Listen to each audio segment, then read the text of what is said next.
basketball. Really excited for our second speaker as part of a series that Matt Lacey and I have been developing here. Initially, we thought this was just going to be a coaches series, but it's really turned into just interesting conversations that are super important and super relevant to not only coaches, but also parents, players, families. And so today we've got Taylor Land from America, Incarnate Word, Division I school in the United States. Taylor's going to walk us through some really insightful information on the American college pathway and the recruiting process for international prospects. I'll let Matt introduce him in a second. I'll just say one thing very quickly before we kind of get rolling, which is that, you know, a few years ago when I started at Harbour, you know, we had already done some work in the area of pathways. As many of you know, that we have sent teams to the U.S. Matt and I took a team to the U.S. 2 years ago. It is an incredible pathway, but it is a challenging one, and it is not guaranteed. And part of what we are hoping to do is offer some education, improve understanding, so that people can really have an honest and realistic perspective on the way that the pathway works. It is not guaranteed. And I think as Taylor will walk through, he'll be able to explain to us why it works the way it does and what the challenges are from a coach's perspective, which is really rare perspective for us to have. So, you know, that being said, you know, please just, you know, if you've got questions, send them through. Taylor's got some great content, and I'm just really looking forward to this conversation. Take it away, Matt, in terms of articulating the next steps and telling us more about Taylor. Yeah, cool. Hey everyone, good to see so many people on this Monday afternoon. Great to have you with us. Just going to quickly take you through a few house rules and then just hand the ball to Taylor to get us started. So yeah, we're expecting quite a few. We had about 150 people register for the Zoom, which is fantastic. If you are in the same household as someone, if you could do your best maybe to jump on the same account as them and reduce the number of participants to 1 per household, that would be great, just to give us some room. That would be good. Yeah, as Vince has said a couple of times, if we could just mute ourselves so that Taylor can get through his content uninterrupted. Taylor's going to take us through a few slides and just talk through a few things, and then Vince and I will jump in and ask a few questions, both that we have and also a number of questions that have been sent through via the RSVP. After that, you're more than welcome to ask your own question. We'll let you know when that time is, and you're welcome to unmute yourself and ask that question directly to Taylor. If you'd rather not do that, you're more than welcome to put it in the chat as well, and we can take care of that for you. So yeah, that's about it. I also just want to preempt. We have another Zoom coming up next week with 3 Harbour girls that have 2 have finished and 1 is currently in her senior year in the US, and I think that will be really beneficial, particularly for any parents that have daughters that are looking to go through the pathway, or any girls or coaches of girls, that is. So I'll give you those details at the end, but I just wanted to flag that now. So yeah, really excited to have Coach Taylor with us today. You know, he's been an absolute resource for both Vince and I over the last 3, 4, 5 years, just helping us with the million questions that we have from New Zealand. It is a really complex journey, which I think is why there is so much interest in this conversation, because it is hard to know how to navigate it, how to what the right things are to do. And Taylor, for myself and for Vince, has been that for the last 3 to 4 years. You know, I was just doing the numbers before. Vince mentioned that we took a team over to the US a few years ago, and you know, a lot of where we went was based on Taylor's advice. And you know, from the 10 guys we took over, 6 of them are now on scholarship in the US, which is really a credit to his guidance and advice as well. So having played and coached in Australia, having visited New Zealand, having, you know, key relationships with a lot of Kiwi coaches. He's got a really unique insight into New Zealand coaches and the basketball landscape here. And I think that is really going to be helpful for all of us today as we listen in and learn. So just really excited to have you, Taylor. Thanks for making the time on your Sunday over there. And yeah, when you're ready, just jump right in. Yeah, for sure. Thanks for having me on. And, as Matt said, I've gotten to come through New Zealand a few times to recruit. I've gotten to play in Australia, and it's just awesome to be on with all you guys. Basketball is a really cool way to connect people all over the world. So I know that's a broad subject in terms of recruiting, and I'll try to start broad and then narrow in more towards things that might be specific for New Zealand student athletes that are looking for potentially the college route, and then try to broaden back out towards a lot of different levels. I'm at the University of Incarnate Word in San Antonio. It's a Division I school. We've been Division I for about 11 years. This is the 4th year that I've been an assistant there under a guy named Carson Cunningham, who is the head coach. I've loved it, and I played Division II. And as somebody that finished playing Division II and was trying to play overseas and did not have a ton of clear routes to do that, especially the first year and a half or so, it's kind of come full circle a little bit. I feel like I know maybe a little bit about where some of the guys are coming from that are coming out of high school, trying to do the opposite and come this direction, and feel like maybe they haven't gotten seen enough or haven't gotten the right information. So stop me at any time, Matt, Vince, if you guys want me to hone in a little bit more, but I'll try to work through these slides and give you guys as much information and not bore you all. I know you guys are in lockdown, so I've got you for as long as I need you maybe, but I'll try to be quick here with some of this stuff. See if I can. Thanks, Taylor. We're really looking forward to it. So, this is probably the case. Can you guys see my screen? Yeah. Yep. Yeah. When we're looking for players, and this is probably the case for most schools at most levels, this is the order that we kind of have to go in, and all three of these things really matter, but the talent that we see on the floor has to match up with the level that we're looking for to compete at a really high level. And we'll dig into that a little bit more here in a minute.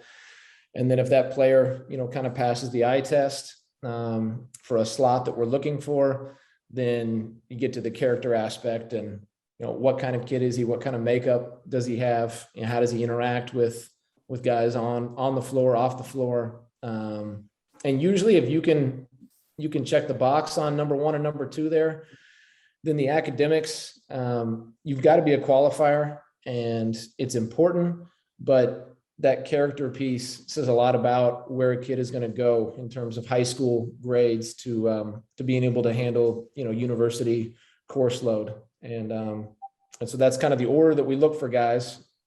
And international players specifically, why go recruit international? If we're in San Antonio, which we probably have 5 million plus people in the Metroplex area, and we're driving distance to Dallas, Houston, some of the biggest cities in the country.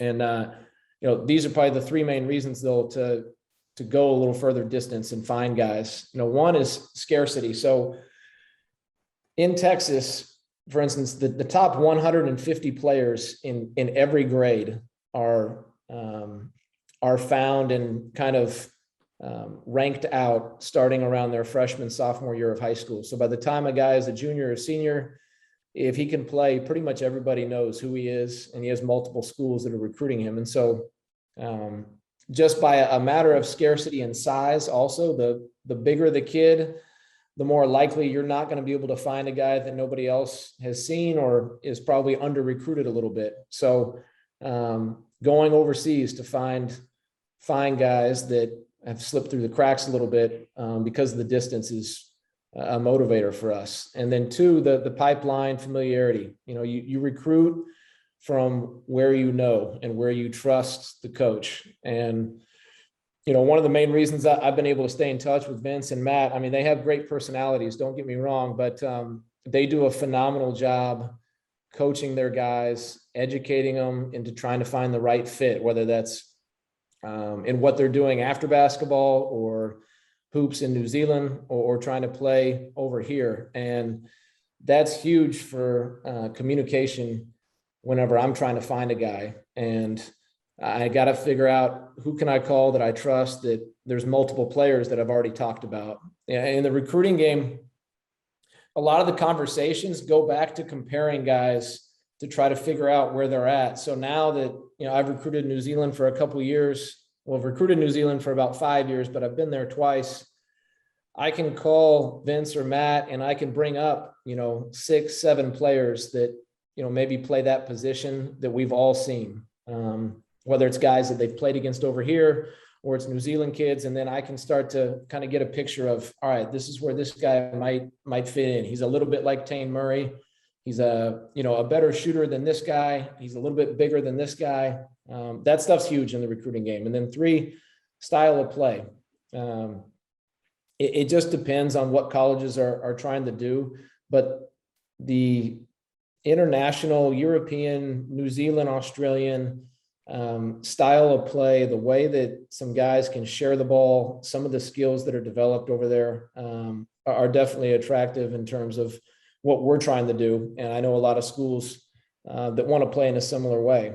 We're in a conference that is full of transfers, highly athletic, up-tempo, a little bit of chaotic style of play, and guys that don't necessarily make great decisions on some of the teams that we play against, but they check off a lot of boxes in other ways. Well, we're looking for guys that are really good decision makers.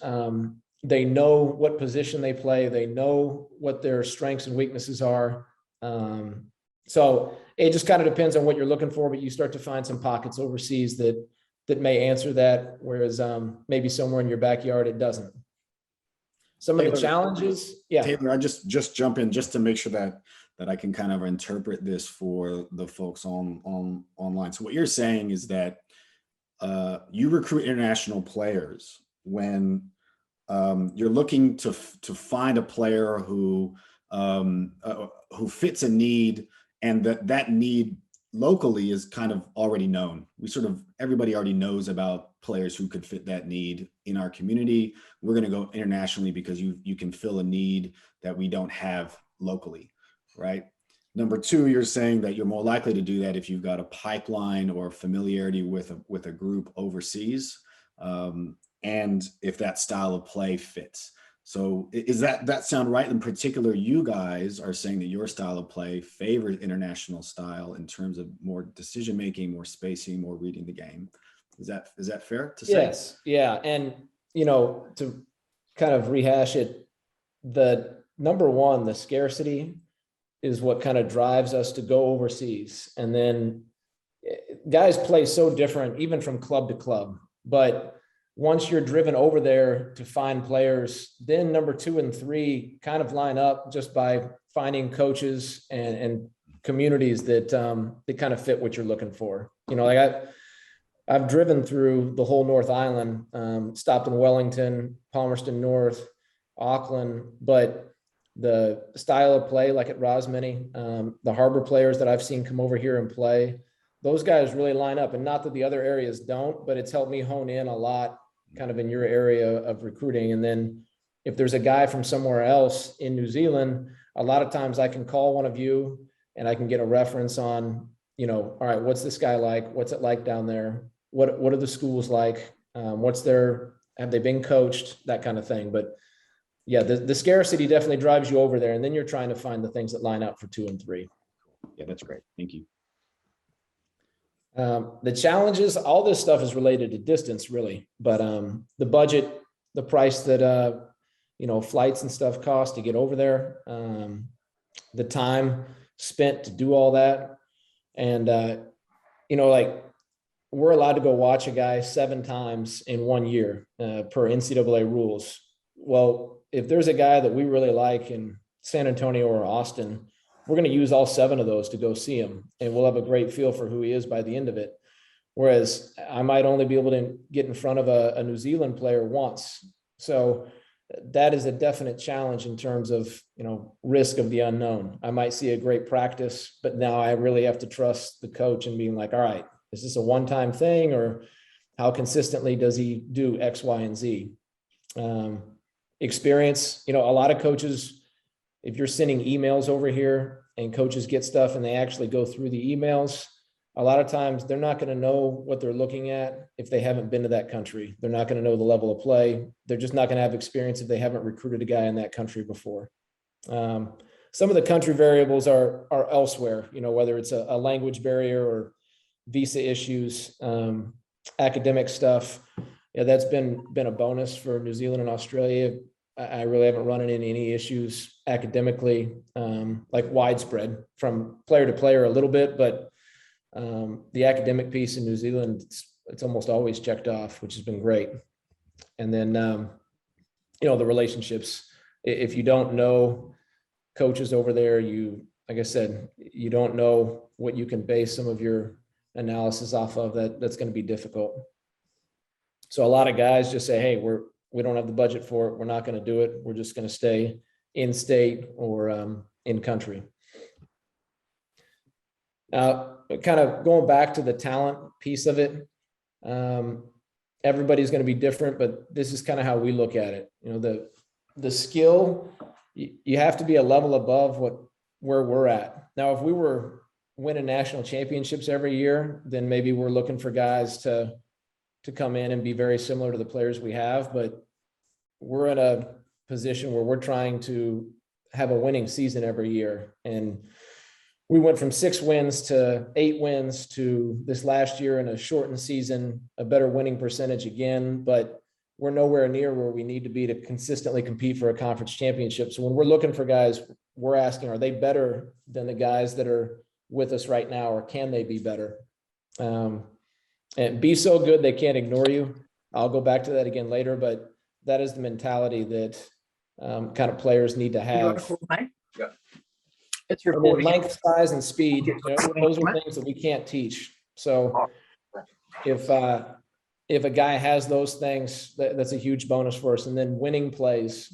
I can't stress that enough. A guy can pass the eye test and look great on the floor in an individual workout, but until you get into the guts of the game and you find out if a guy has good decision making, plays super hard, can he rebound out of his zone? Does he have really good feel? What's his shot selection like? Just, we call it glue a lot of times, but if a guy has a lot of glue, then that says that, he's going to be able to kind of hit some resistance when he gets to college and keep pushing through that and have a little bit of an edge, even if physically things don't line up right away. And the captain class down there at the bottom it's a great book. If you guys are looking for something to read, Sam Walker, the author, touches on some of the most successful teams in sports history. And I know he touches on the All Blacks rugby team. I think he goes through the Chicago Bulls a little bit, the San Antonio Spurs when they won 5 championships. And he talks a lot about some of these things in here, and winning plays and leadership. Those are things that can help you turn the corner if you're being compared to another guy that is maybe over here that we're seeing a lot, but doesn't necessarily have that edge. So then when we walk into a practice or a game, like, what is a college coach looking for? What is he looking at? And these are the 4 things that I go back to almost every workout or every game. The first thing, when I go into a gym, I need to know, what is our depth chart? We have a depth chart that has the point guard position, the wings, the 4 and the 5, who our projected starters might be, who the backups might be, our younger guys, maybe if they're filling in to try to be in that 3rd string category. We have some walk-ons that we're trying to evaluate. And then we're looking at that depth chart and we're trying to find out, where is our biggest hole going to be for the next couple of years? And I need to know that when I go in. So if I'm looking for a post player, that doesn't mean I'm not going to look at a guard, but I know exactly what I'm looking for ideally before I come into the practice. And then I'm looking for a player that we use the term no brainer. No brainer means like, you definitely should be offering this guy. What are we waiting on? He's a no brainer, like offer him in a discussion and, include all of your stuff in your analysis. But that's one of the easiest things to try to check off whenever you're recruiting. And then there's a lot of gray area that we'll get to a little later. And then the team, this is something from the coaching side. I want to know, what is this program about? Like they say after the first 20 minutes or so of a workout, you should be able to list off the 3 main things that a team is about identity wise. Are they really trying to get up and down and fast break? Are they high pressure, man-to-man, full court defense? Ton of communication and great chemistry. Are they loaded with shooters and they really try to space the floor? And, I'm trying to find out, what are they about? And so the quicker I can mark those things off, the more likely I'm going to trust what I'm watching on the floor when I talk to the coach, when I talk to the player, because it's all about who am I, where am I, what am I doing? Like we want to know, what is the awareness level of the people in this gym? Do they know what the mission is on the team that they're with? And then that's easier to figure out. Like, okay, this guy knows what his team is about. He's totally in sync with what they're trying to do. That might translate to our level too. And then the last thing that I kind of look for is like, how can I help? If a coach came over and asked me what I thought about the practice afterwards, I definitely want to have a few things marked down that I might have an opinion on, and I'm never going to give that opinion unless it's asked by the coach. But I definitely want to figure out what is going on here, and is there something that I want to ask a question about or try to help out with, even if it's a player that I'm not necessarily going to recruit, but maybe he's better at a different level. Can I help him out? So those are just some things that might go through a lot of coaches' heads when they walk into a gym or when they're watching even a video online of somebody.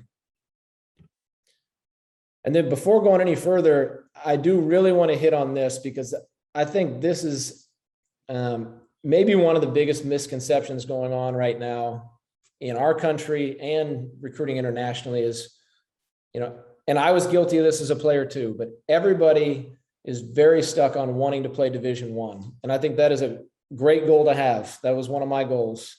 But do not be mistaken for the level of play at the Division II, the NAI, the JUCO, even the Division III level. I mean, Duncan Robinson with the Heat started out in Division III. I mean, these guys are Hall of Famers or future Hall of Famers here. It's Jimmy Butler at Tyler Junior College, 3 hours away from us. Scottie Pippen was NAI at Central Arkansas. Dennis Rodman was Division II at Southeastern Oklahoma. So there are great players at every level, and there's great competition at every level. And guys should be excited if they're being recruited by a coach that has a scholarship available. If you're playing scholarship basketball, you're in a very competitive level. And I guess the best way I can try to relate this, if you have not been to the States or you haven't been involved in the college system, if you had a son who said he wanted to play in the NBA, you're like, all right, that's great. Like, go for that.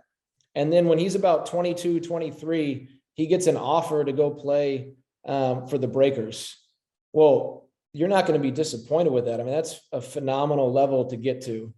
And in a very similar fashion, that's how it should be looked at in terms of playing college basketball. Like, if your goal is Division I, great. But if you have a Division II scholarship offer and that coach really wants you and everything else checks off boxes, then that's something you should seriously consider. And I got to coach at that level. I got to coach at the NAI level. I've been in junior college gyms all over the country. So I just don't want that to be taken lightly. That should be a very exciting thing to consider if you're looking at those levels. All right, now this, I'll try to explain a little bit of this. Maybe it looks like Russell Crowe in A Beautiful Mind and doesn't make any sense. I don't know, but this is a little bit of how kind of the overlap looks. And when I was recruiting guys, when we're trying to separate guys that have everything that we want, even if they don't, you don't have to be a perfect player. I mean, we're recruiting guys that are 2-star, 1-star.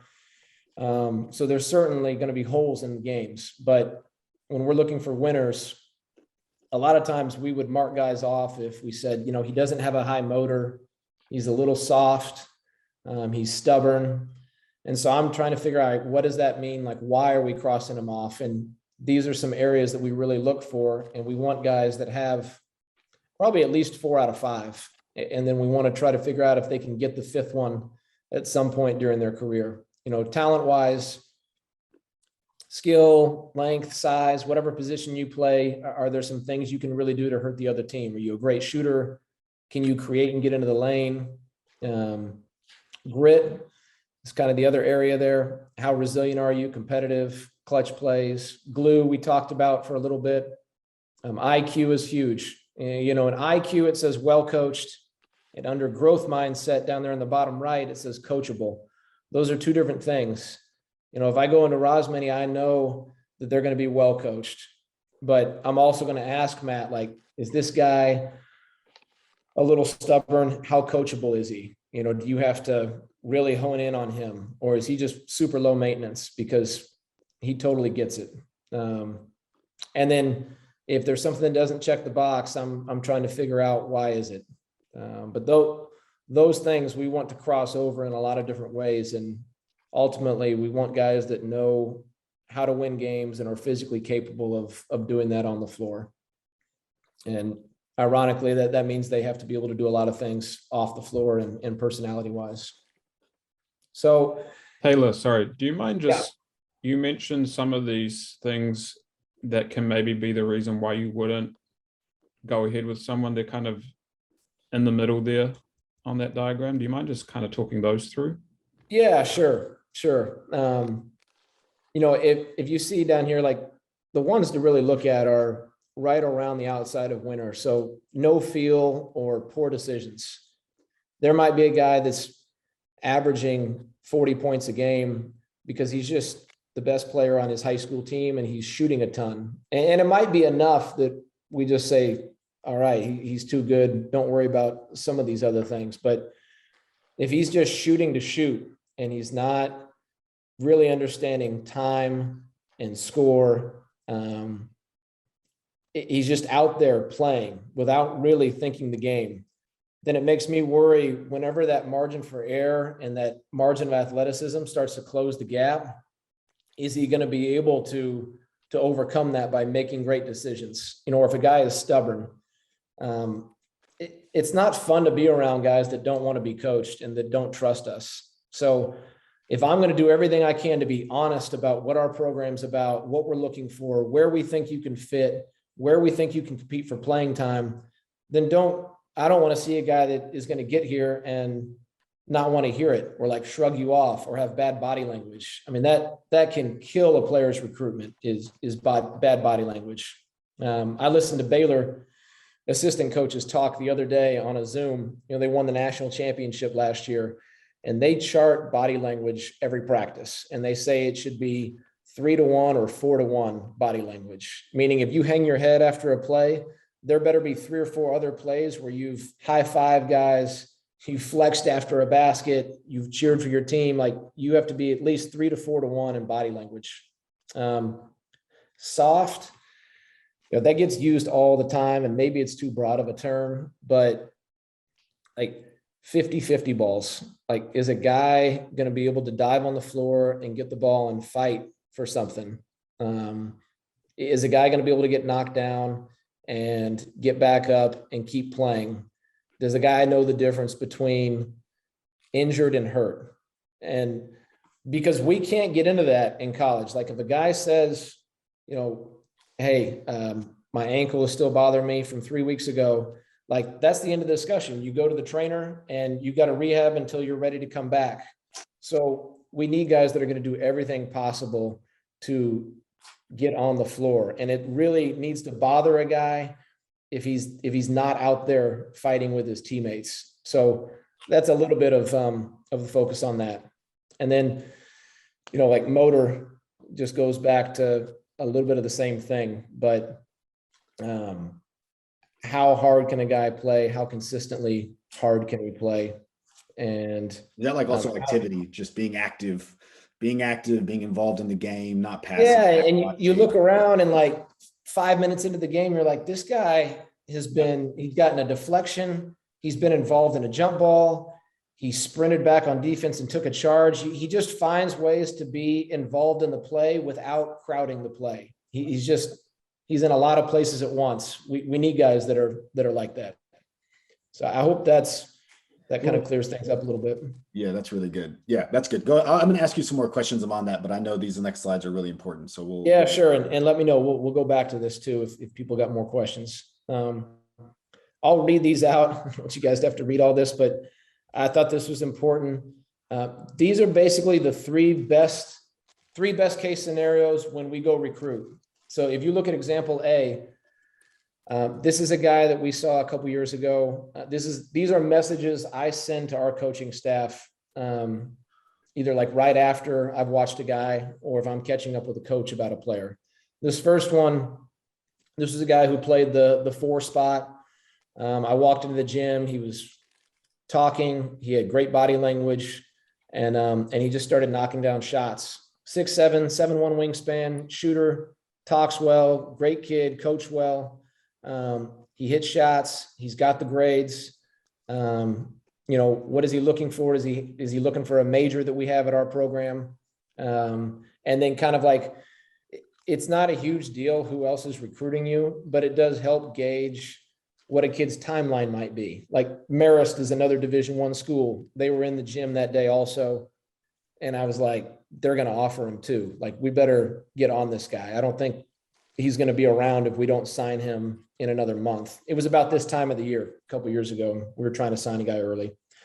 That's a great one. Now it just comes down to, can you get this guy on campus and try to close him and make sure that it's exactly what you were looking for. Example B is a guy that I saw 2 days ago at a junior college in Missouri. And he's a guy that we want to follow up with and continue recruiting and tracking. He definitely has the talent to play at our level. He just found a way to win games in their open gym. He listened to the coach. They were well coached. They ran stuff. They went 25-0 last year before they lost in the national championship game. This guy got there midway through the season and found a way into the starting lineup, even though he wasn't playing probably his main position. And then I just kept going back to, like, his teams just kept winning. They stayed on the floor almost the entire practice that I was there for. And then afterwards, I got to know him a little bit. He had a good personality. He could hold his own in a conversation, and he had a pretty good idea of what he was looking for the next year. So we were excited about that. We're like, okay, let's send somebody else to go watch this guy during the year. Let's develop a relationship. And then the last one is the next best case scenario, which is when you can mark a guy off the list. And maybe that sounds harsh, but we don't want to spend a lot of time in the gray, hemming and hawing if a guy is there or not. There's only going to be a few guys like that every year that we really can spend a lot of time on. So this kid, I asked his coach about him.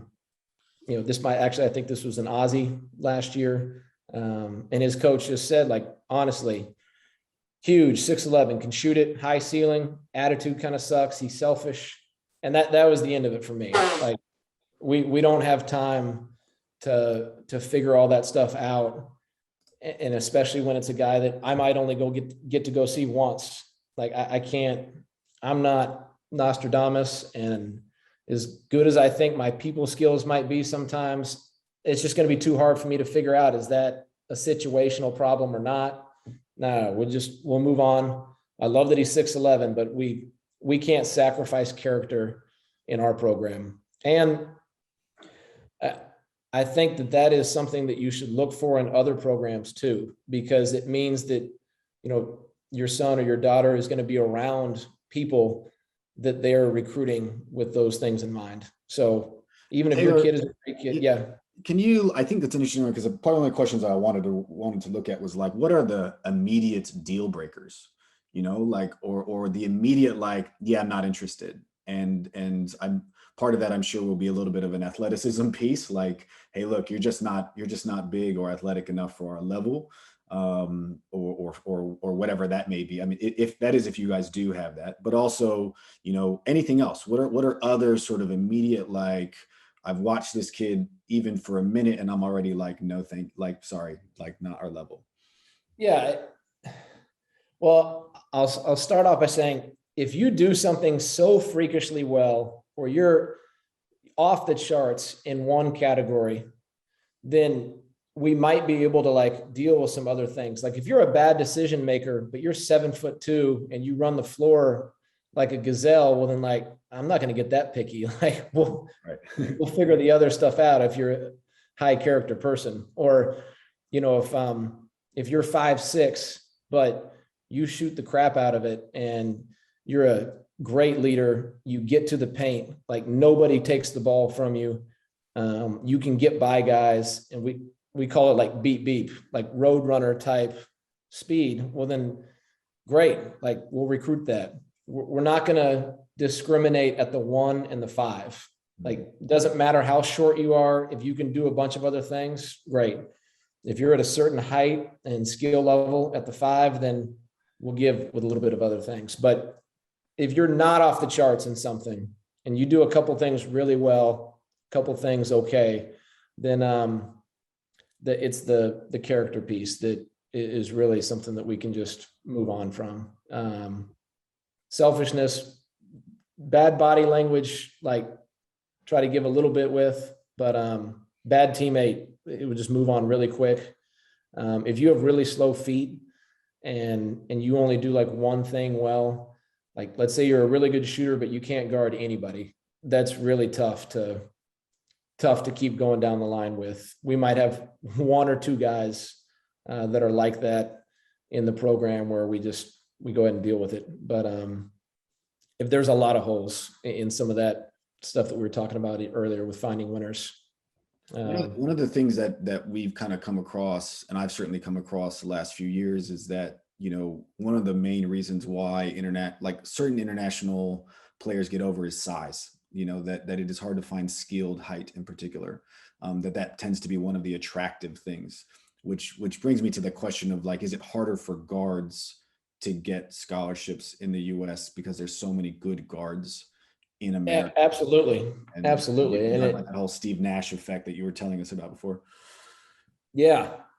I mean, it goes back to the scarcity thing. I mean, I was a guard and I felt under recruited, but at the time I didn't realize, like, I mean, there's thousands of guys my height that love basketball and play hard. So you really have to try to hone in on some of those things as far as what can I control if I'm a shorter player overseas. My decision making, my leadership skills. I got to be able to shoot the basketball. If I'm not super quick, I have to be able to shoot the ball.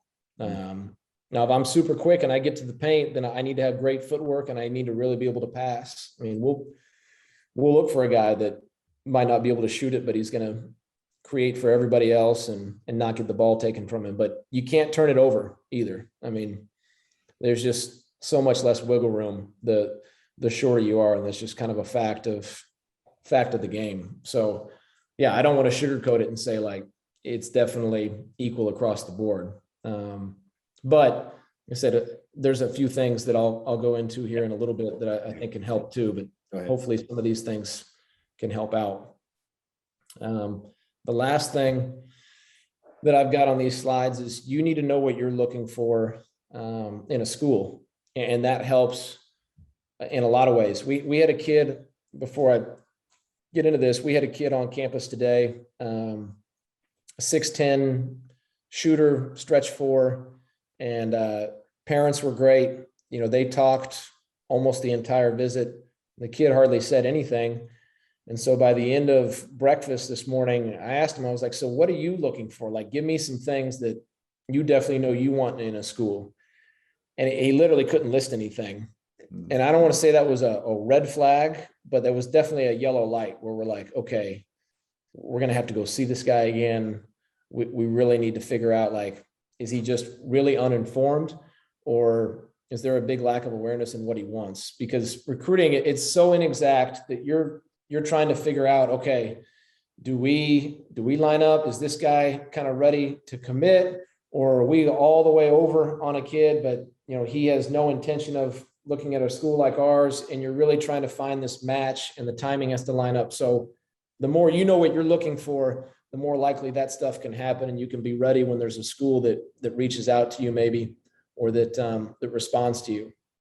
And that goes with, these are not in order, but coach should be somewhere near the top. In college basketball, no matter what level, a lot of your time is going to be dictated by the coach, and he's bringing in the other players, the chemistry issue, your communication with him. It's really important. He's guiding the whole program. So you really want to get a good feel for who the coach is and what his values are. The scholarship amount for some people might be number one, but it should be at the top, and less money is of no issue for you personally. But scholarship amount also gives you an idea of how much interest the school has in you. Division II, they can divide up the scholarship money. So sometimes they might only have a certain amount left. It helps you be a little bit more flexible at that level. Junior college, it just kind of depends. Usually they have a few less scholarships. NAI has less scholarships than Division II, but similar type of level and similar type of way they can divide them up. And then Division I, we have 13 scholarships that you cannot divide up. It's a full scholarship or an invited walk-on where you're paying your own way. Style of play, interest of study, the academic piece, the location. Do you think you can exist in a size school that is 40,000 students, or are you looking for something where it's only going to be 13 or 14 kids in a classroom, and that you can exist in that environment? Teammates is huge, and that's tough to figure out unless you're on a visit. But I had great teammates, and that was one of the reasons I had a great experience in college. And I know other guys that don't like their teammates, and they almost don't want to be there if that's the case. And then level, I would say level is at the bottom or almost at the bottom. It's important. Like I said, you want to play at the highest level possible, but you really want to find a great fit and then kind of worry about the level. I've seen guys go the Division I route and be miserable because none of these other things checked off, and vice versa. I've seen guys go to Division II, or junior college was the right thing for them to do for the first year or two, and it worked out well because they knew what kind of coach and what kind of environment they were getting into. There's a couple other things I'll get to in a minute, but did you guys have any questions, or do you want me to go back to something, anything specific?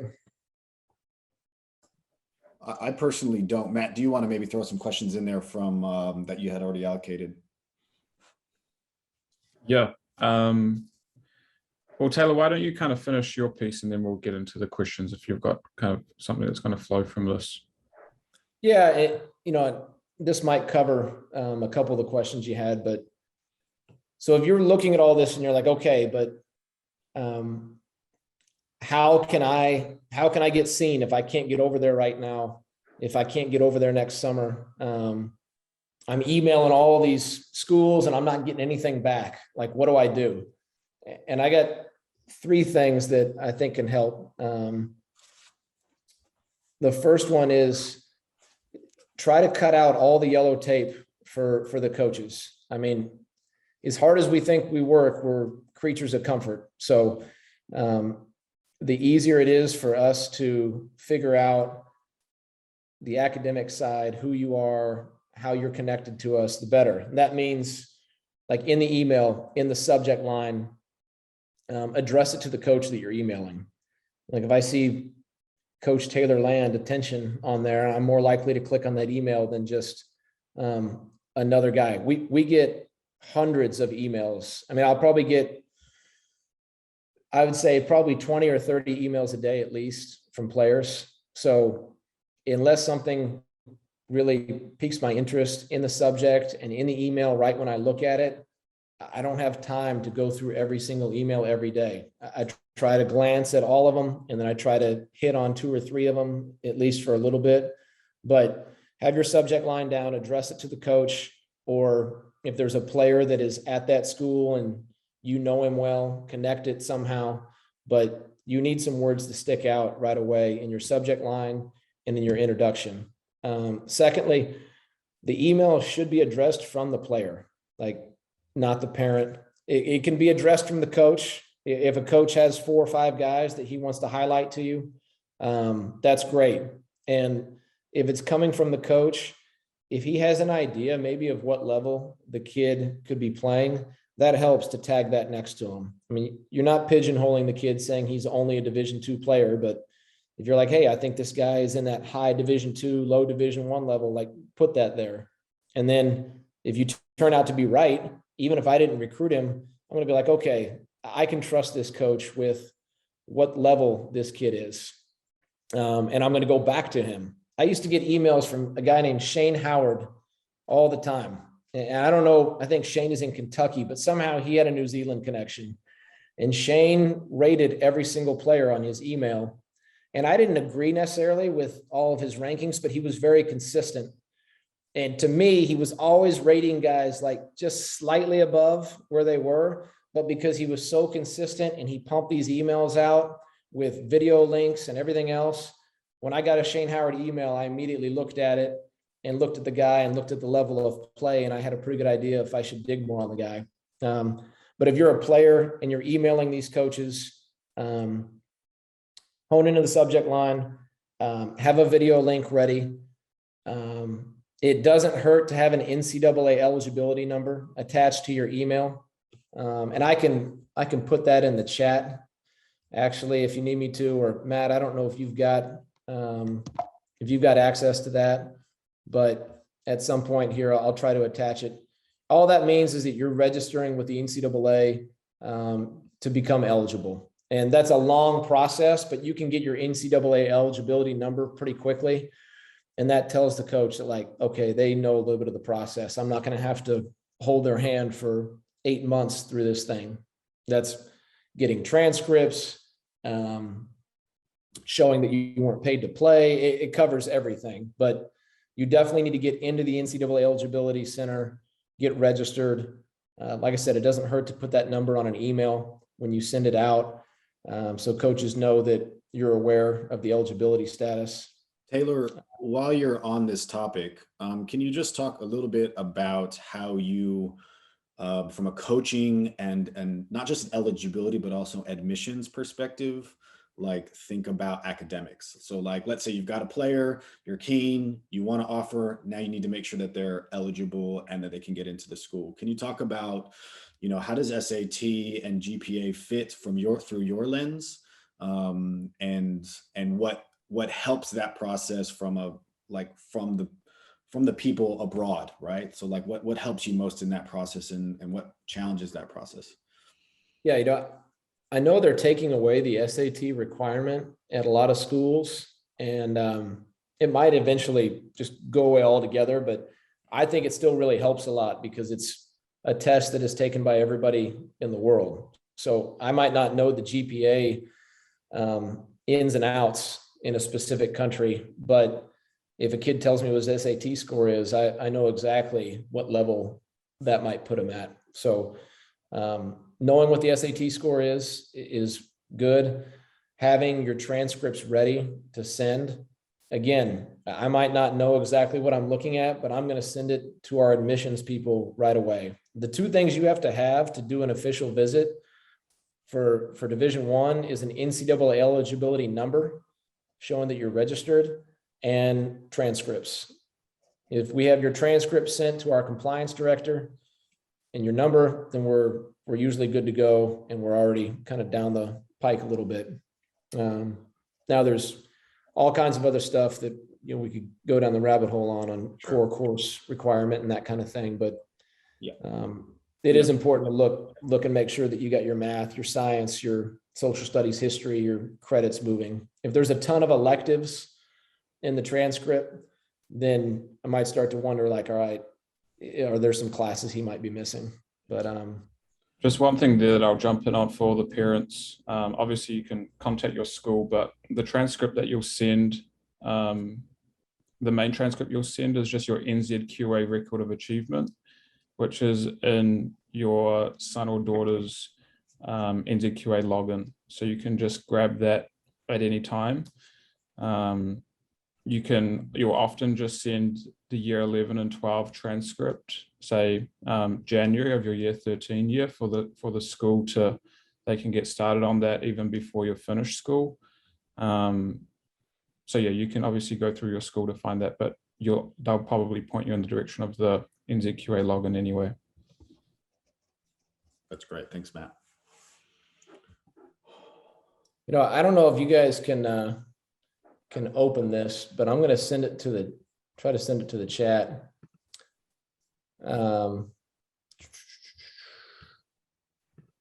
It won't open, but there's something I can send to you, Matt, later, and you can send out.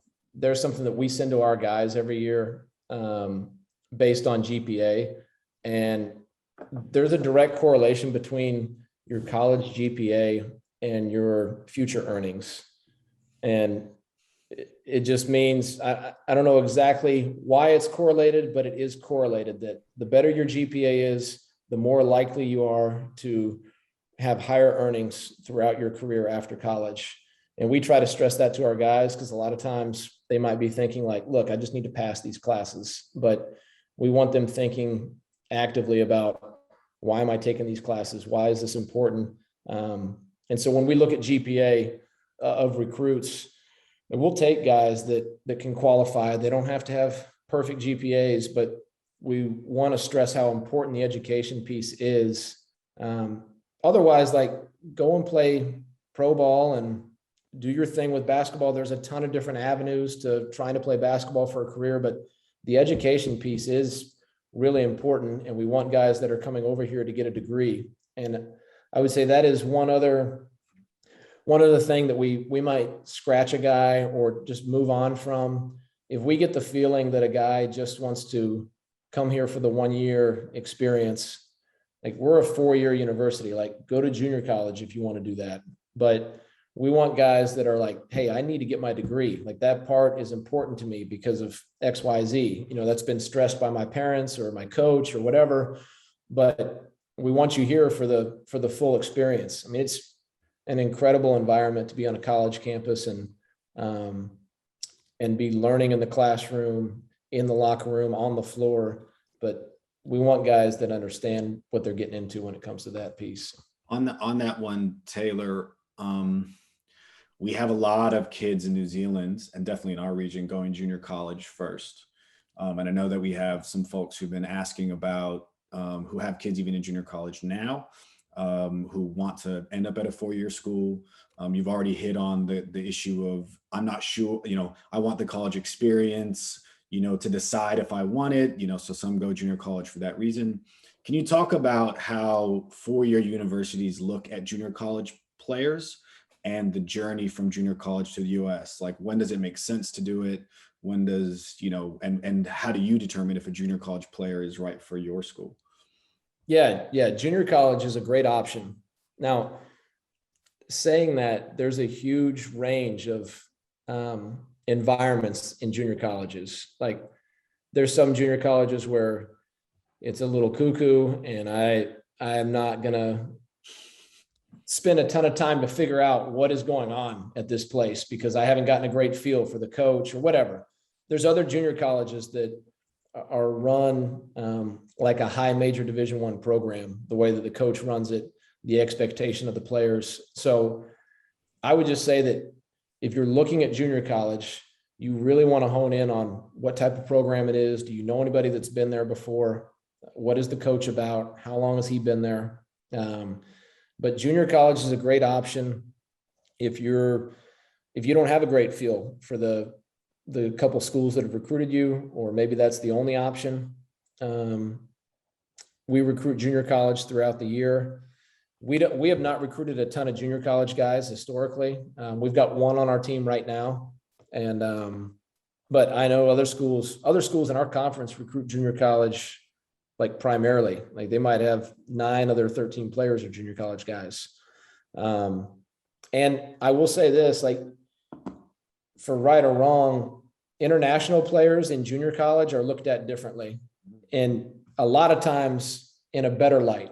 Because if you're in the States and you go to junior college, the assumption a lot of times is, what are his grades like? maybe he wasn't a qualifier and that's why he had to go to junior college. And that, I mean, that's fine. It's just, like I said, you should know what some of the thought processes are. If I see an international guy in junior college, I'm thinking like, man, did they get a steal because this kid didn't get seen by anybody and he's going the junior college route? I just, for whatever reason, I don't look at it the same way initially until I dig a little bit more. I'm always looking for, like I said, yellow lights or red flags, and it's just kind of how it is. But it's a good option. There's Division I junior college, there's Division II and Division III. Division I and II have scholarships. Division III, kind of like the NCAA, does not. But financially speaking, junior colleges are usually really affordable also. The other option is prep. And there's advantages to both. Junior college, if you're in the right setting, maybe it's a little higher level of competition. Maybe you get a little bit more visibility, but if you're in a good prep school, you're going to get seen also. And prep, you don't waste your year of eligibility if you come out right after high school. There's a 1-year grace period when you graduate. And so you can spend that over in New Zealand, you can spend that at prep. But as soon as you get into a university or a junior college, then your clock starts and you have 5 years to play 4. But you do have a 1-year grace period. And that's why I've seen guys come over and go the prep route, and it's worked out really well. And they get a feel for maybe the American style of play also. Yeah, that's great. That's great.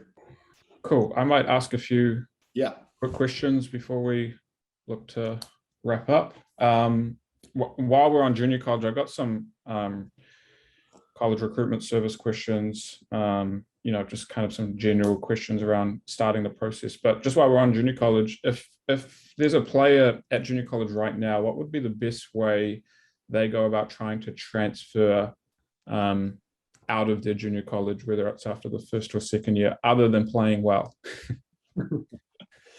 Yeah,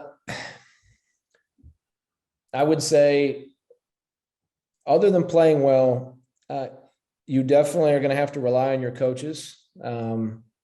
So hopefully your coach is actively sending out stuff to schools and making some calls on your behalf. Bare minimum, hopefully he's taking calls on your behalf, and he's gonna vouch for you, or he's gonna maybe say a couple things that are issues. So again, it kind of goes back to what we're looking for with like high character. You might be a great junior college player, but if a coach is saying like, hey, I've had problems with, this or that, then that's going to be an issue in your recruiting process. You can send emails out yourself still as a junior college player and attach your coach's number on there. Again, don't make us go find the people that we have to talk to ask about you. Include in your email contact info for coaches that know you and that might know us. If you're contacting a school right down the road from your junior college, you want to include your junior college coach's number. If you're contacting a school that has a New Zealand player on it, you might want to include your club coach's number also from New Zealand. So I would say that those are a couple things to look at. Cool. That's great. From a recruitment services standpoint, do coaches use recruiting services? And how would you rank emails that you receive in terms of from coaches, some emails from players, and then also from recruiting agencies? There's outliers. So I'm not saying that it's always in this order, but usually it's coaches, players, recruiting service, unless it's a recruiting service that we're paying for and that we've used over and over, then that could elevate it. Or if it's a player that I know the area he's in, or he sends a great email, personalized. But usually I'm looking for a guy that I recognize. And so a coach's email can have a lot of sway if it's somebody that I know. We use some recruiting services. We use one international recruiting service. I've used NCSA. NCSA is great because it's free. I can't remember if there's like a paid service also that you have to do with it, but for coaches, it's free. So I get emails sent to me, but it's somewhere in between useful and spam. So like there might be times where I don't have time to look at some of those emails from NCSA, but I try to get into them. I've taken visits to see guys on emails I've gotten through NCSA. But I would probably put it in that order. So even if you're using a recruiting service to send your stuff out, still try to follow up with some individual emails to maybe some schools you have connections to. Yeah, cool. I guess I just kind of want to touch a little bit more on NCSA because that is the main recruiting platform that's available to, Kiwi families and players. We've got a scenario here that I want to read out and just get your take on. It's a dad whose son was in a New Zealand under-19 team member, a 3.4 GPA, good references from a D1 college coach, had sent 650 personalized emails to 100 college coaches across Division 1 all the way down to NAIA. Only had 50% of them open, 10% of the emails replied to, and often those weren't overly engaging emails. He's wondering why you think there's such a low engagement from coaches, and whether direct emails outside of NCSA, and you kind of touched on that just then, but just your overall take on that situation and how they might go about getting more engagement.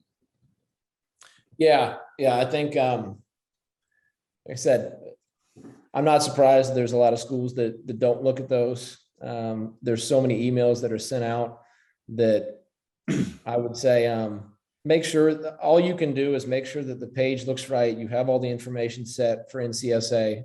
Keep using them if they're free. Now, if you're paying money for them, maybe you want to reevaluate if that's really a great way to get recognized. But it doesn't hurt to send those out. But I would definitely not count on that. Like when I was trying to play overseas, I signed with an agent, but I knew that agent probably wasn't going to help me.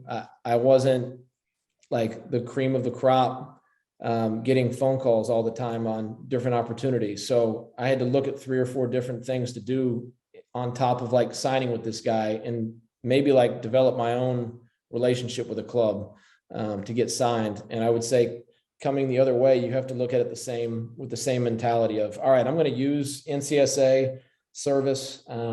And maybe I get a response from 1 or 2 schools and that leads to something, and that's great. But I'm also going to follow up with some individual emails. I'm going to see if I can I make the national team? Can I make a development squad in the NBL? One of the best things you can do is play older and try to play as high a level of competition as possible in New Zealand, because that's easier for us to judge. Like if I see a guy that's averaging 30 points a game in school ball in New Zealand, I might not know what that means. But if I see that you made the under 17 team, or you're on the development squad with the Breakers, or you're playing in the NBL, it becomes like much more material for me to evaluate. There was a guy that Matt sent me that ended up getting into the NBL and he had a really good season. And watching him in NBL play, it was like, oh my gosh, what were we hemming and hawing about 6 months ago when I was watching video of this kid, like at Rosmini? Like it's totally obvious that he's a Division I level player. Now it's just whether we have a scholarship available. So playing older and higher levels will help your visibility. When you start putting those video links to send over, coaches can be like, oh, they got 2 American pro guys on that team. That's easier to evaluate than a kid maybe that's your age that you're pummeling, but I don't know if he's any good or not, who you're playing against. The last thing real quick, is that is an advantage if you're an international player. Over here, a lot of times guys don't play older. You might play varsity as a sophomore, but you're not playing against 30-year-old grown men that have a ton of experience, and are professional players. Like that just isn't happening in the States very often. So when some guys get to play for a full year against players of that level and that age, you can definitely tell when they get over here. It's a huge advantage. And there's just a little bit more of like old man game and IQ to the way they play. And that is an advantage to recruit internationally. I know I didn't hit on it earlier, but play older guys. I mean, it's a great thing that over there that you've got guys in your town that, played college ball and they're still playing at the age of 34. You can learn a ton from them. And I would encourage you to try to do that if you're playing at the high school level and you're not getting the visibility that you want also, or maybe you're not so good that, like I said, be so good that they can't ignore you. Maybe that's something that you've got to do. You got to take another step up. Yeah, we have a few more questions here. We are, Yeah. we're aware that, we've gone just over an hour already. So if this was your lunch break, or if you've got, some things to get to, feel free to jump off whenever you're ready. But Vince, we might just continue with a few more questions. Yeah. Thanks everyone for jumping on. I know about 15 or so have dropped off the call, presumably, as Matt said, to return to work or take a class. You're welcome to stay on maybe for another 10 or 15 minutes, however long Taylor is willing to devote some of his time. I know this is awesome. This is so awesome. We're starting to get some questions in the chat. So we'll hang around for a little bit longer, but just so you know, we are recording the session and we will post any of the remaining stuff as part of it to our YouTube channel. So we'll be posting that in the next couple days. Yeah, cool. Yeah. So this is a question for coaches. So other than creating a highlight tape for a player, what are the best ways that we can assist players getting recruited? Yeah, I would say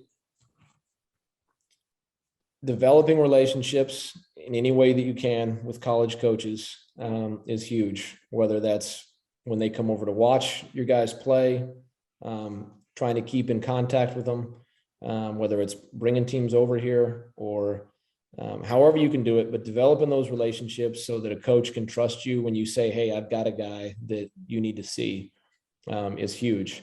And then I would also say, keep developing your own coaching abilities and the way that you run your practices and the way that you develop guys, because there's probably 8 or 9 coaches around the world that I really trust, because I know this guy has been really well coached. I mean, I'll be in Dallas next week, and 2 of the 3 high schools we're going to are because I know the coaches are great coaches. So if they have a guy in their system that is a pretty good player, I know by the time he's finishing, there's going to be so many things we don't have to teach him by the time he gets here. So I would say that's the fun side of trying to help guys in your program is just keep developing your program to a level of notoriety. I mean, I brag about Harbour and Rosmini all the time because of not just because of the players, but because of the way that the system is run. I know that there's going to be things that guys have down that we don't have to worry about. And then I would say, again, encourage your guys. If you're coaching a high school team or a club team, encourage them to try to get to the next level of play. Encourage them to play with an NBL team if they can as a development player, those kind of things. That helps a ton. I said that footage is crucial. Watching 2 minutes of a kid playing an NBL game is better than 20 minutes of a high school game, just purely for the evaluation ability of guys over here that don't know what they're looking at. Yep. So I guess a lot of questions around just the communicating with coaches, recruiters. One of the questions here is keys that parents should be aware of when approached by a coach or scout, and maybe the same for players as well. In terms of what?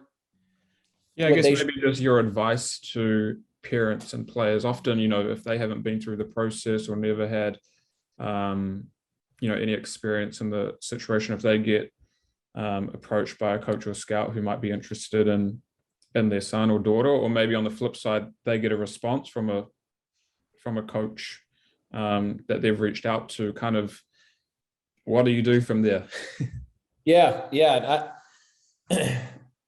You definitely want, you want your son or your daughter to be able to handle as much of the communication as possible, because they're going to be the one that is in the program over there playing. And so the coach definitely wants to get a feel for who the parents are, how involved are they? I mean, the parenting and coaching aspect is huge.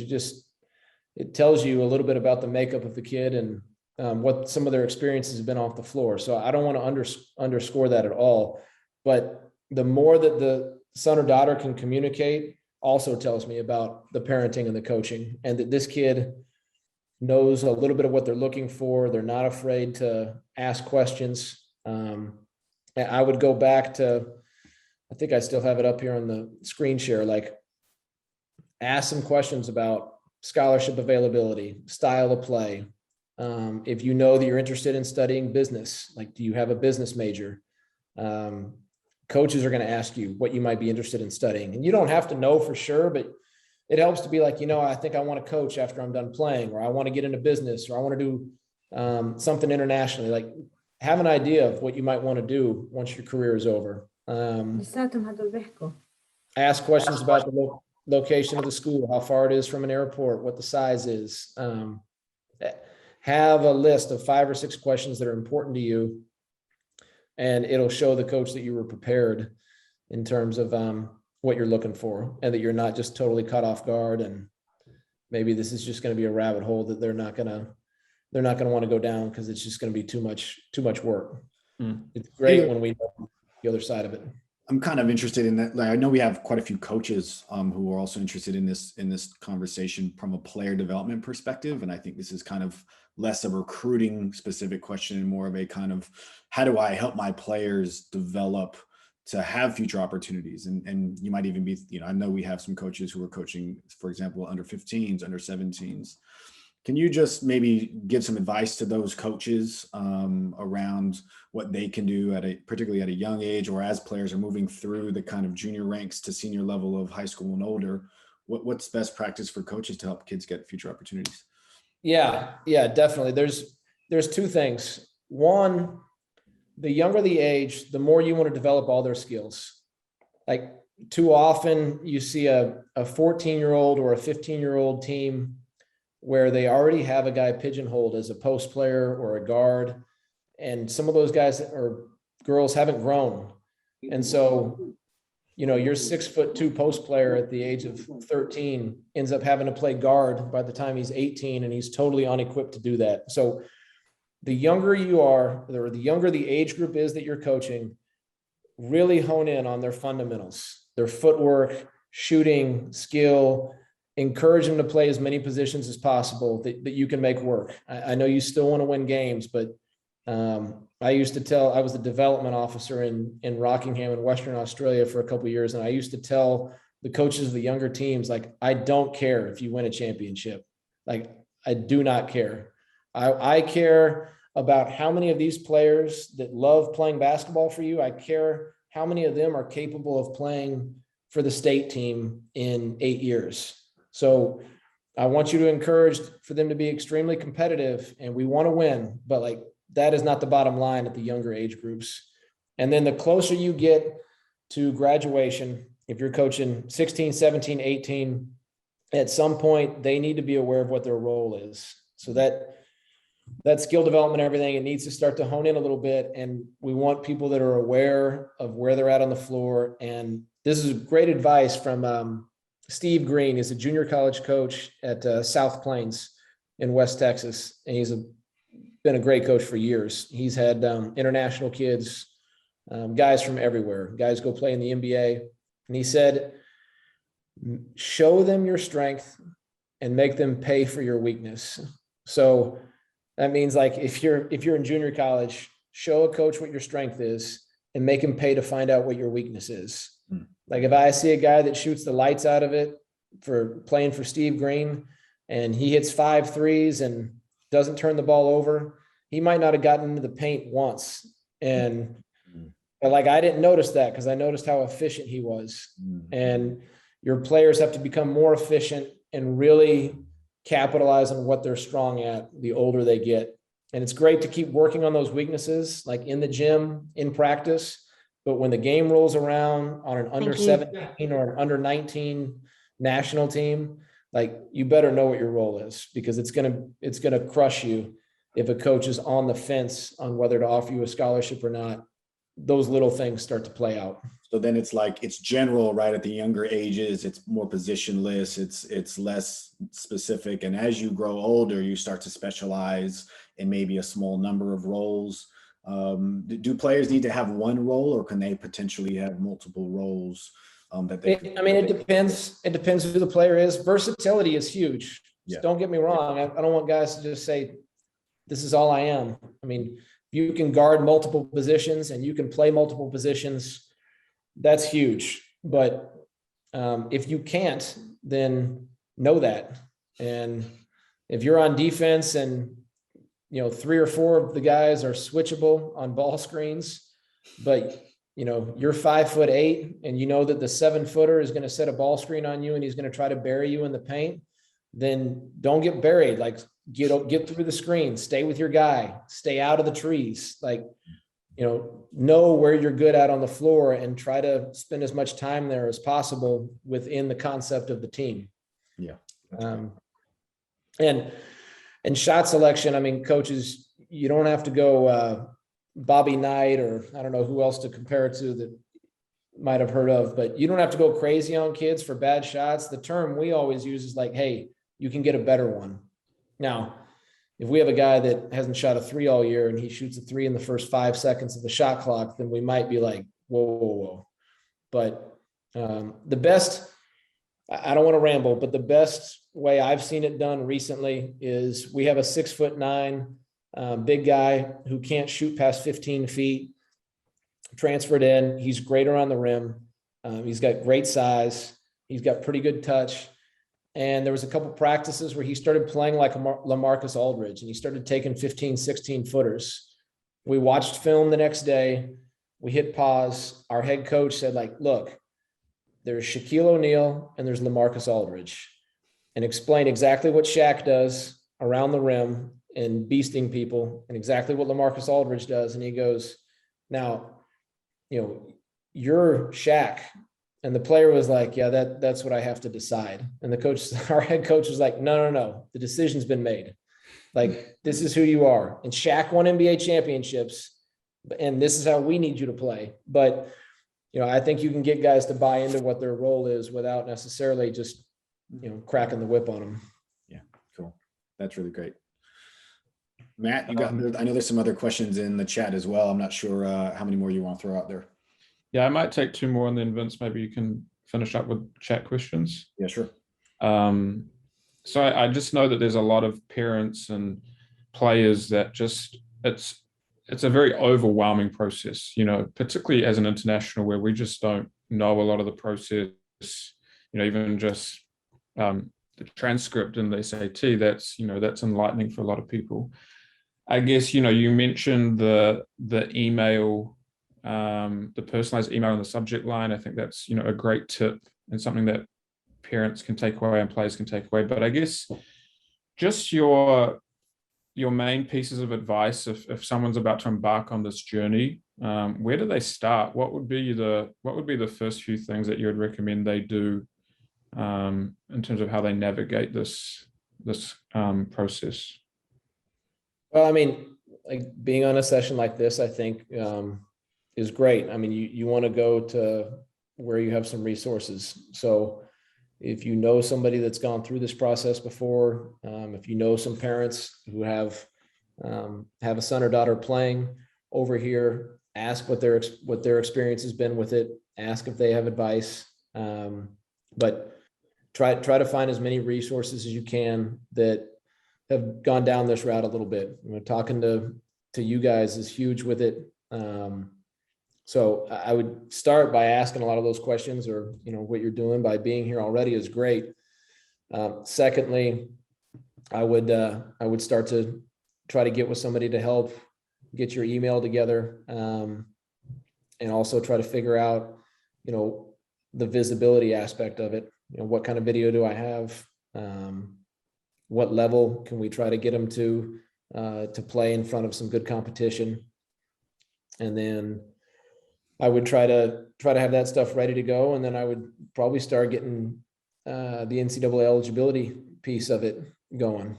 If you go to the NCAA eligibility center, it'll walk you through a lot of different aspects of this. what the academic requirements are. Just trying to fill that stuff out will help you wrap your head around some of the pieces of attending college over here. And then if there's a coach that reaches out to you, like I said, have a lot of questions that you want to ask purely for information's sake too. Yeah, nice. Yeah, my last one here is around the highlight tape. And obviously, first impressions mean so much. So the question is, what type of film do you like? Highlights, or game, or full games? And do you like, just a highlight tape, or do you like there to be deficiencies in there as well? And then probably just a personal one, like, at what point are you stopping the highlight tape? Like, on average, how much of it are you actually watching? Yeah, probably 2 to 3 minutes. Yeah. Okay. If you watch 2 to 3 minutes of a highlight tape, you're going to be able to see their shot. You're going to be able to see the way they move on the floor. You're going to get to gauge a little bit of the competition maybe that they're playing. And then hopefully by the end of the 2 or 3 minutes, I can lay out, all right, this is a guy that isn't a shooter, even though I'm watching him make a couple shots, or this is a dead eye. But I think you want to highlight what you do really well. Maybe 4 out of 5 clips should be what you do well. And then the 5th clip or the last 2 clips should be a great defensive play, a great anticipation play, a hustle play. There should be something else in there that the coach goes, oh, they do this well and this. Take a charge, dive on the floor, anticipate out of a trap where you get a steal, like show a little bit of, I go back through here. If you see where I'm sharing on my page, like, remember, this is what we look at. So I need to see what you're skilled at. If you're a 5'6" guard, I need to see that you can get into the paint and create, or I need to see that you can hit the 3. If you're a 2, 3, 4, if you're in that middle range, 2, 3, 4, the versatility is huge. Are you guarding multiple positions? Are you slashing, scoring, passing? Like, you kind of got to be that X factor if you're in the middle of the lineup somewhere. The length, size, and speed is going to show itself most of the time, no matter what.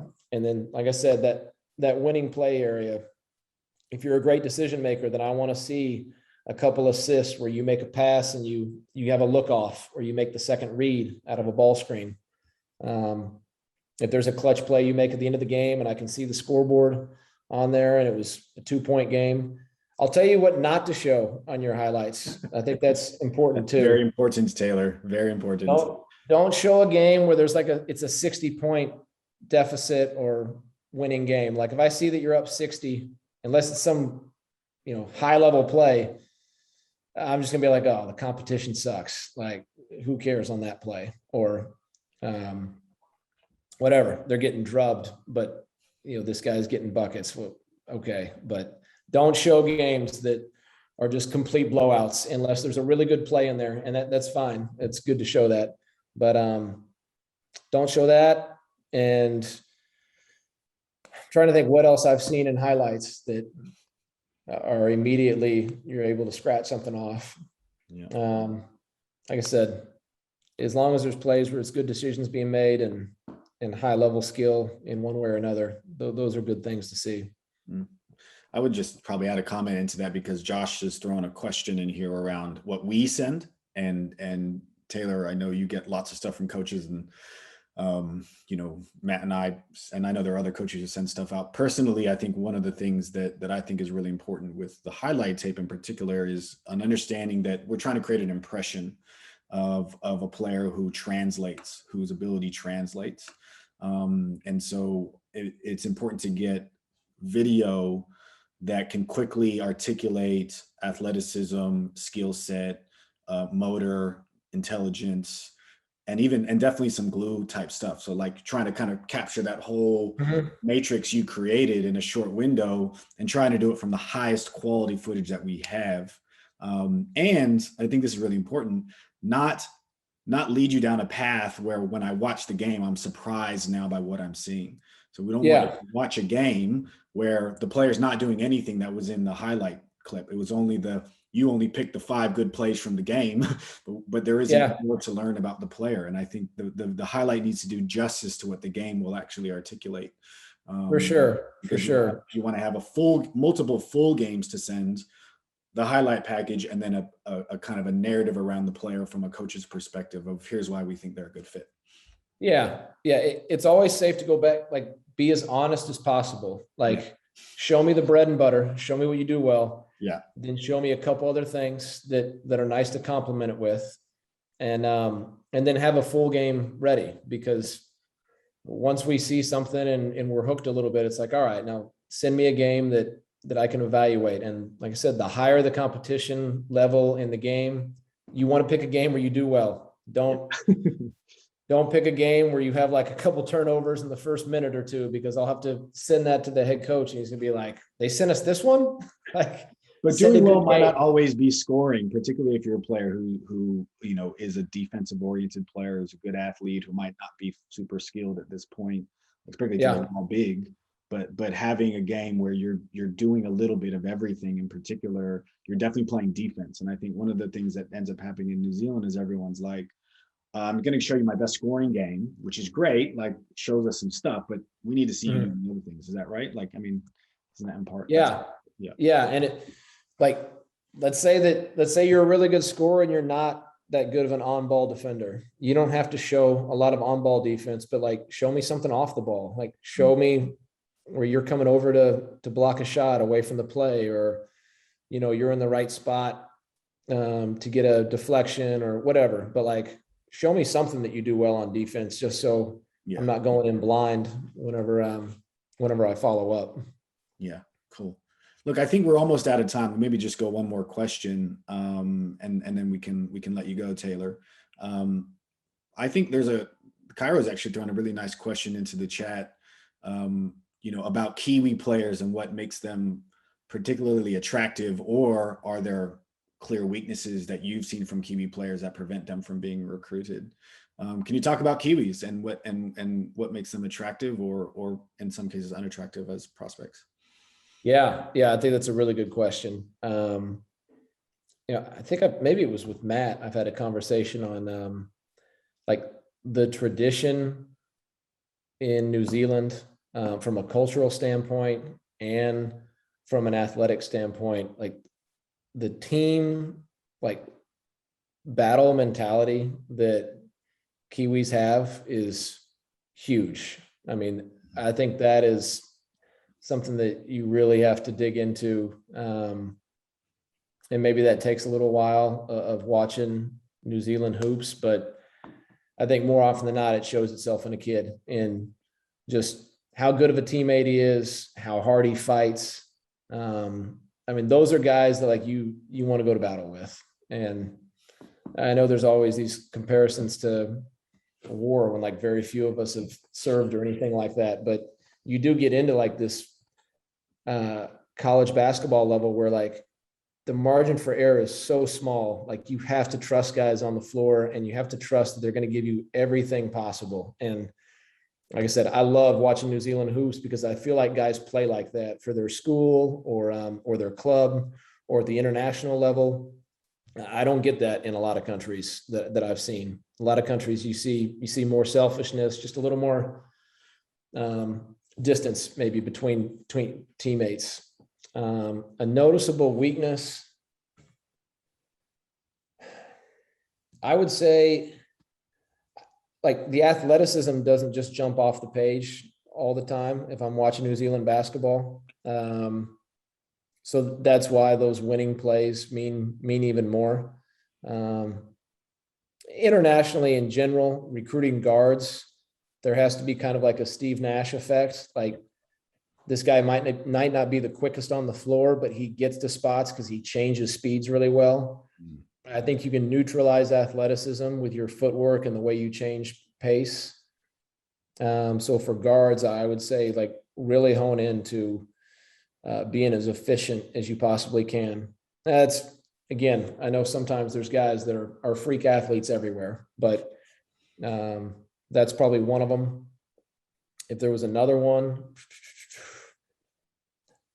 this might be because of the style of play in New Zealand. It's rough and physical a lot of times, which is great. But that also means that things get a little sloppy. So if there's like sloppy play for 5 or 6 minutes, you start to wonder like, okay, is this guy going to turn it over a lot in his first like 6 or 7 months over here just because of the style of play that he's been in? And am I willing to trade off with that because of how hard he plays? And you can't teach a lot of that physicality. Like, that's fine to me if a guy is going to foul out his first couple times here before he realizes like some things that you got to adjust to. I'd rather have that than a guy that doesn't want to get into the fray with people. Yeah, that's awesome. Well, hey, look, Taylor, I think we probably need to cut it there. Amazing insight from you. Thank you so much for just taking the time, an hour and a half of your time. I know you're a very busy guy. You've got a lot on. I know that the conversations I'm going to have after this with folks is that there was some really eye-opening things that this session did, because I already know I've gotten a few messages already. Thank you so much for coming and taking your time. Matt? No, I appreciate it. Thanks a lot for having me on, and for anybody that's still on here, thanks for staying on and listening to me ramble a little bit. But I hope a lot of this information got across one way or another. And again, it's just one person's opinion, but I've been really lucky to watch some New Zealand basketball, and I hope some of that information was helpful. And hit me up with any other questions. I'm happy to answer them. Feel free to send my email to anybody that wants to follow up separately. I think that's it. Sure. Yeah, that's awesome. Thank you so much, Taylor. We really appreciate it. A ton of insights in there, and obviously the messages are flowing through already. So yeah, really appreciate it. For all the, I can share this PowerPoint too with you, Matt, if you want to send it to people, or so I'll send a follow-up email to everyone with the PowerPoint, contact email, YouTube link, all of that stuff.